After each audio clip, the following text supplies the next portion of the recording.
तोहरा राजा जी के दिलावा टूट जाई।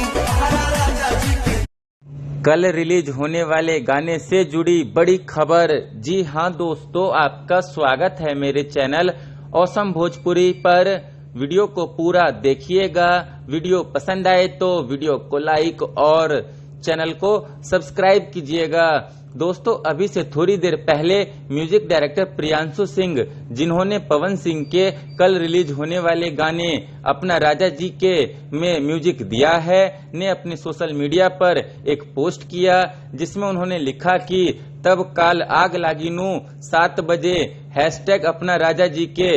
दोस्तों, म्यूजिक डायरेक्टर प्रियांशु सिंह अपने इस पोस्ट के माध्यम से पावर स्टार फैंस को याद दिला रहे हैं कि कल सुबह में 7 बजे पवन सिंह का अपना राजा जी के गाना रिलीज हो रहा है।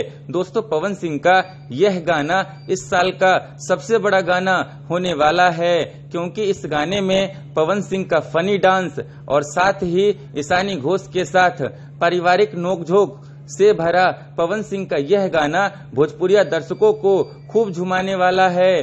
दोस्तों, मैं तो काफी एक्साइटेड हूँ पवन सिंह के इस गाने के लिए। वैसे आप लोग कितने एक्साइटेड है इस गाने के लिए, कमेंट करके जरूर बताइएगा। फिर मिलते हैं दोस्तों किसी नए वीडियो में। वीडियो पसंद आए तो वीडियो को लाइक और चैनल को सब्सक्राइब कीजिएगा।